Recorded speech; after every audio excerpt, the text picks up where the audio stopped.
Students, welcome to our YouTube channel बादशाह classes. Students, आज के वीडियो में हम डिस्कस करने वाले हैं क्लास 11th के फिजिक्स का chapter number 4 motion in a plane. Students, motion in a plane है। मोशन इन अ प्लेन का हमारा एक टॉपिक चल रहा था addition and subtraction of vectors. Students, addition of vectors हमने पहले डिस्कस किया था, मीन्स एडिशन ऑफ वेक्टर्स इससे पहले वाली वीडियोस में हमारा चल रहा था। अभी भी एक लास्ट पैराग्राफ स्टूडेंट्स आज हमारा बड़ा बचा है, तो आज इस लास्ट पैराग्राफ को हम डिस्कस करने वाले हैं। तो लास्ट पैराग्राफ क्या है देखते हैं। What is the physical meaning of a zero vector. Zero vector का फिजिकल मीनिंग क्या होता है? जीरो वेक्टर का फिजिकल मीनिंग मीन्स जो जीरो वेक्टर हमने इसके पहले देखा कि नल वेक्टर और जीरो वेक्टर क्या होता है, इसका फिजिकल मतलब है क्या, फिजिकली मतलब है क्या, मीन्स कैसे है। तो स्टूडेंट देख लेते हैं। Consider the position and displacement vector in a plane as shown in figure 4.1।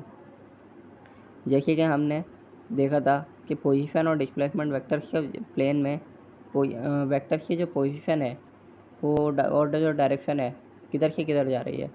Now suppose that an object which is at point P.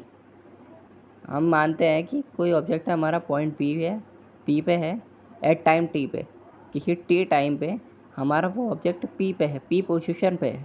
P क्या दे रखी है हमारी, पी पोजीशन की बात कर रहा हूँ, ठीक है फ्रेंड्स। पी पोजीशन पे है और टाइम टी पे है। Move to P dash.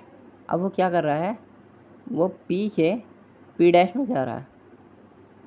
वो कौन से टाइम पे जा रहा है, टाइम टी पे जा रहा है, टाइम टी पे जा रहा है, पी से पी डैश में जा रहा है। And then comes to P, और वो पी डैश है, उसके बाद में पी डैश से फिर पी में आ जा रहा। तो इसमें भी कुछ ना कुछ टाइम लगा होगा। तो वो स्टूडेंट मैंने आपको चैप्टर के स्टार्टिंग में ही बता दिया था कि कोई भी काम अगर हम कर रहे हैं, थर्ड चैप्टर के स्टार्टिंग में ही देख लिया था हमने कि अगर हम दुनिया में कोई भी काम करेंगे तो उसको करने में कुछ ना कुछ तो टाइम लगेगा ही, भले से चाहे वो मिली सेकेंड या माइक्रो सेकेंड क्यों ना लगे। ठीक है, मान लिया कि 1 सेकंड में नहीं लग रहा मगर माइक्रो सेकंड तो लग रहा है। ठीक है फ्रेंड्स, इतनी बात तो आपको समझ में आ रही होगी। अगर आप कुछ भी काम करो, मीन्स आप एक पोजीशन से बी पोजीशन तक जाओ, ठीक है, दिल्ली से मुंबई जा रहे हो, टाइम भी लग रहा है, डिस्टेंस भी लग रहा है, ठीक है।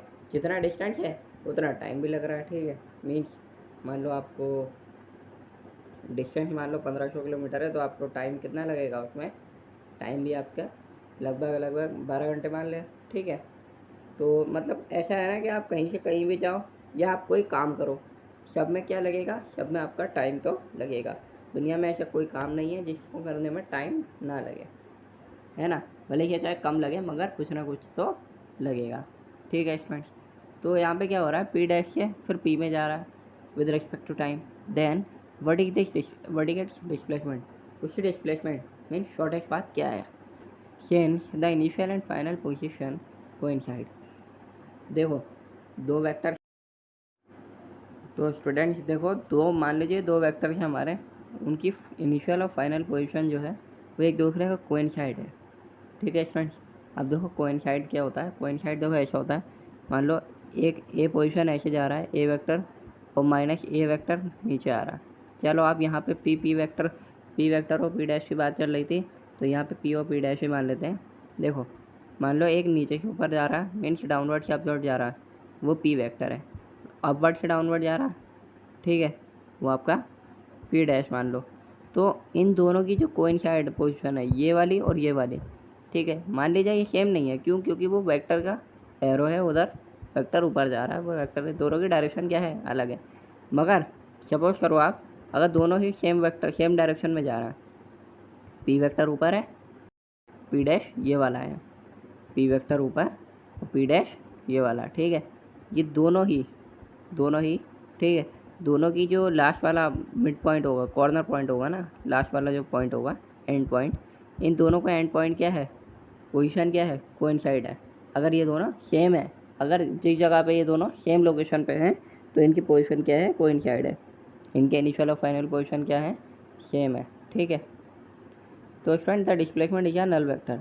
तो ऐसे डिस्प्लेसमेंट को आप क्या कहोगे, नल वेक्टर। क्यों कहोगे आप नल वेक्टर, क्यों, क्योंकि मैंने आपको बताया कि अगर आपकी डायरेक्शन सेम है तो आप कोइंसाइड पॉइंट बताओगे।